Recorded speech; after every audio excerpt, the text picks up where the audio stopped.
Doing something a little different this morning. I have all my papers here, and my sermon all prepared, and this is the first time I've ever done this, just throwing it out the window. We're in our deeper series. We're in week 3, and we talked about, different things in like week 1 where recognizing that God's working around you and noticing Him throughout your week. And then, like with Moses, he shows up in Moses' normal day in a burning bush.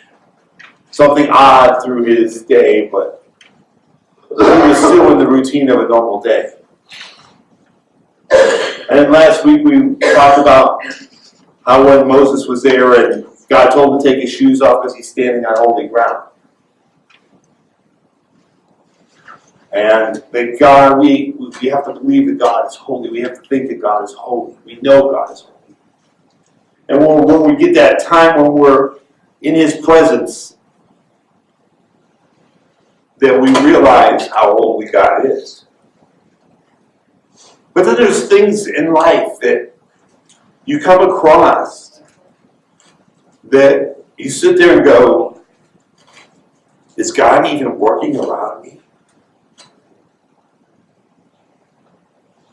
You have those times in your life that you have deaths in families, sickness. Barbie and Gary are out right now in Tennessee, and then they were shooting down to North Carolina. Gary's sister wound up with cancer, and they believe that their sister or daughter-in-law also has cancer.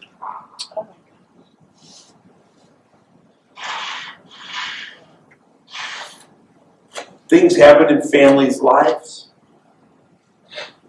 Things happen in churches. All of a sudden I'm going to start making noise. And you sit there and go, you're looking for God in the situations, but you don't see Him in the situation. You start looking for Him and you don't see Him around. Enough of this.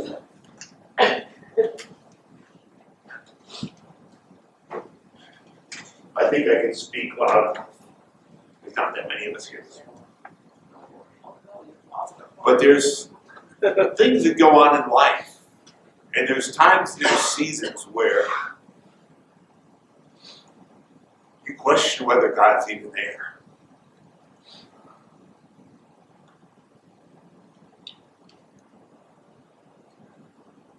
How do you handle those situations?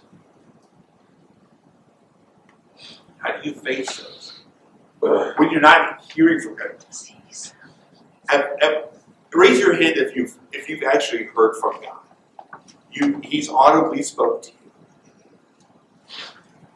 There's no shame if you don't. Don't raise your hand because you want to be part of the crowd. Okay. Has it been lately?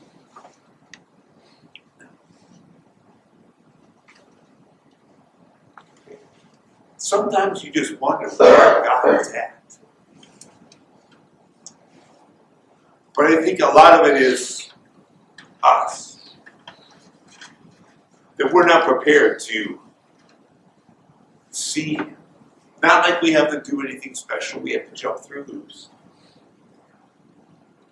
Or we have to process anything or do this and do that to make God appear because He's around us all the time. But I just believe that sometimes in our hustle, bustle, and load of life, that we just don't give God His time. We come here on a Sunday morning. Some churches have Sunday school. We might come to a saturate service on Friday night. We pray before we eat. And that's God's time. It's kind of like tithing. The 10% is supposed to be God's and the 90% is supposed to be ours. A life with God doesn't work that way.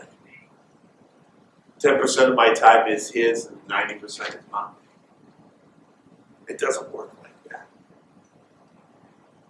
It's a continuous ebb and flow of being with Him. And I think we get twisted around because life is fast. Life is hard. Life is busy. No longer a 40-hour work week, and now it's 50 and 60-hour work weeks. And now you throw spouses and kids and family and holidays. We're coming up to a big holiday season this week. It's all starting off. It's all kicking off with Black Friday. And it's just going to be hustle and bustle. What's going to get pushed out? Our time with God. The crises in our life. What happens? Be truthful. Most of the time we push God to the side. We try to fix the problem ourselves. Be truthful.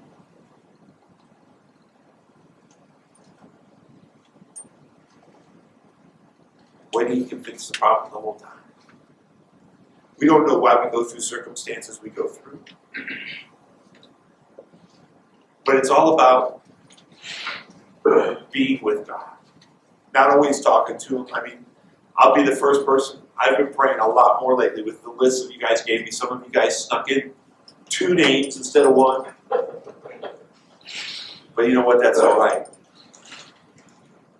That's all right. And I feel sometimes I was getting to be with a laundry list of this, praying for this person, praying for that person. Some of these people I don't even know. But then all of a sudden I just stopped and I listen. And I believe God was telling me certain things about some of these people. And I started praying for certain things about them. But often we go to God with that laundry list. God, do this, God, do this, God, do this, God, do this. And God says, I know what you need. I already know. You don't have to tell me. It becomes a one-way conversation.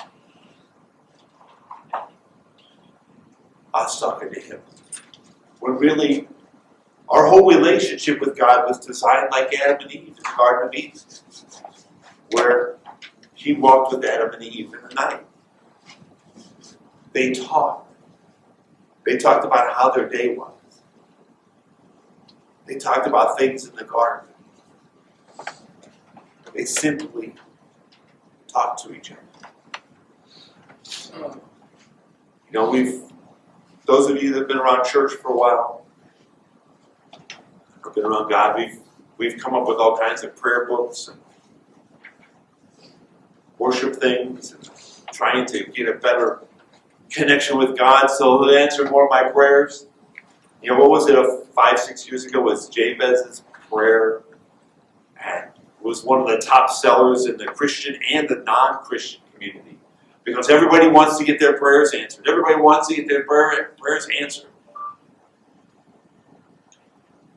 When God says, all I want is a connection. All I want is a relationship. I already know what you need. I just need the relationship. You know, we were going to jump in back to our storyline of Exodus. And Moses and God have a conversation. God tells Moses what He wants him to do. And they actually converse back and forth. A conversation instead of a laundry list. And that's the way we were designed to be. Father and child. Father and child. And when you look at your life, are you really the child?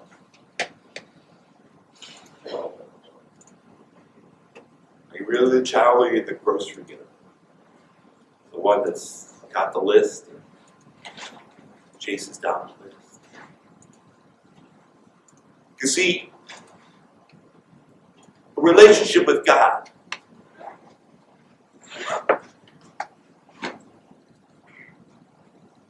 is being the child.